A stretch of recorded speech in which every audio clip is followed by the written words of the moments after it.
देखिए, ऐसी कोई बात नहीं है कि हम लोग की मुलाकात होने वाली है और कोई हमने समय माँगा है, ऐसी बात अभी तक तो नहीं है। कल की बैठक के बाद एक रणनीति तैयार होगी और उसमें आगे के विषय जो होगा, जो भी सोच होगी हमारी पार्टी के सभी नेताओं का, वर्करों का, उस हिसाब से रणनीति तय होगी। लेकिन आज तक अभी तक हम लोग ने समय नहीं माँगा है और दिल्ली हम लोग कुछ दूसरे कारणों से भी जा रहे हैं। हम लोग बहुत सारे जो एनजीओ हैं, लाइक माइंडेड एनजीओ हैं कुछ लोग, और हमारी पार्टी के वहाँ भी संगठन है, वहाँ भी बैठ के हम लोग मीटिंग करेंगे। नमस्कार, आप देख रहे हैं लाइव सिटीज और आपके साथ मैं हूं वसीम खान। देखिए, इस वक्त की सबसे बड़ी खबर, जीतनराम मांझी की पार्टी हमसे निकल कर आ रही है।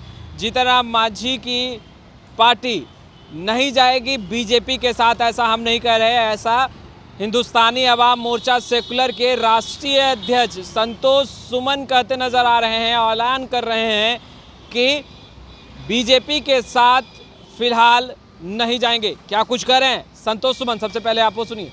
मुलाकात होने वाली है, जीतनराम मांझी की मुलाकात होने वाली है, किस बिंदु को लेकर के आप लोग बातचीत करेंगे? क्या आखिरी रूपरेखा जो है एनडीए में जाने की, इस पर भी चर्चा होगी? देखिए, ऐसी कोई बात नहीं है कि हम लोग की मुलाकात होने वाली है और कोई हमने समय माँगा है, ऐसी बात अभी तक तो नहीं है। कल की बैठक के बाद एक रणनीति तैयार होगी और उसमें आगे के विषय जो होगा, जो भी सोच होगी हमारी पार्टी के सभी नेताओं का, वर्करों का, उस हिसाब से रणनीति तय होगी। लेकिन आज तक अभी तक हम लोग ने समय नहीं माँगा है और दिल्ली हम लोग कुछ दूसरे कारणों से भी जा रहे हैं। हम लोग बहुत सारे जो एनजीओ हैं, लाइक माइंडेड एनजीओ हैं कुछ लोग, और हमारी पार्टी के वहाँ भी संगठन है, वहाँ भी बैठ के हम लोग मीटिंग करेंगे। और इसलिए और कुछ स्वास्थ्य कारणों से भी जीतनराम मांझी जी जा रहे हैं, तो हम लोग भी साथ में जा रहे हैं।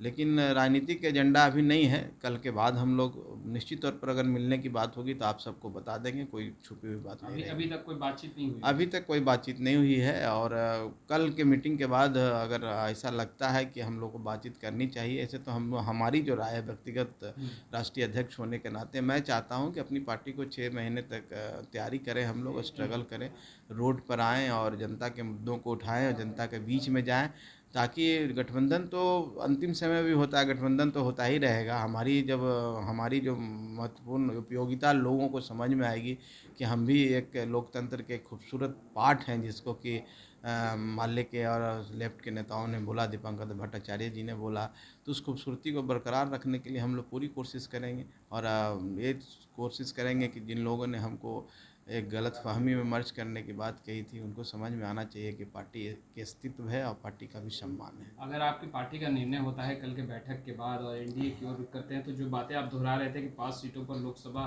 चुनाव की तैयारी जो है वो पार्टी की तरफ से कर ली गई है, तो 5 सीटों पर दावा ठोकेंगे या नहीं? देखिए, दावा ठोकना अलग बात है और तैयारी होनी अलग बात है। अगर एक बात मैं कहना चाहता हूँ, आप जनता दल यूनाइटेड हो, चाहे राष्ट्रीय जनता दल हो, चाहे कांग्रेस हो, किसी भी पार्टी से पूछें, इवन भारतीय जनता पार्टी से पूछें, और आप पूछें कि आपकी तैयारी कितने सीटों पर, सब बोलेंगे 40 सीटों पर है। निश्चित तौर पर सब सीटों पर तैयारी होगी।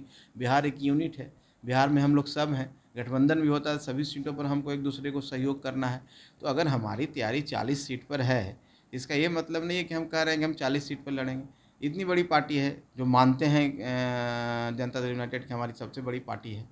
वो अलग बात है कि नहीं, वो तो जनता का विषय है, और लेकिन मानते हैं तो उनकी भी तैयारी, अगर उनसे पूछेंगे तो क्या कहेंगे, हम 17 सीट पर सिर्फ तैयारी किए हुए हैं, कोई भी 40 सीट पर कहेंगे।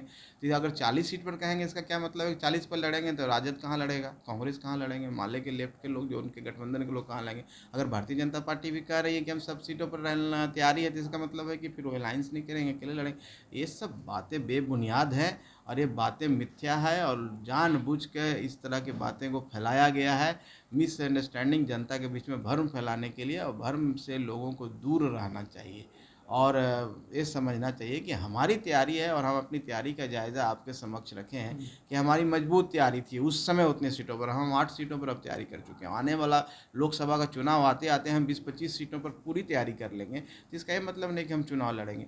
चुनाव जब सीटों का बंटवारा होता है, सीटों पर विचार होता है, तो एक साथ बैठ के होता है। जिस घटक दल में आप हैं, चाहे किसी गठबंधन में हैं, चाहे आप अकेले लड़ना चाहते हैं, तो अलग बात है। लेकिन जब हम महागठबंधन में थे तो बैठ के सबसे बात होती, कोई एक न बताए ना कि किनके साथ हमने बोला कि हम इतने सीट पर लड़ेंगे।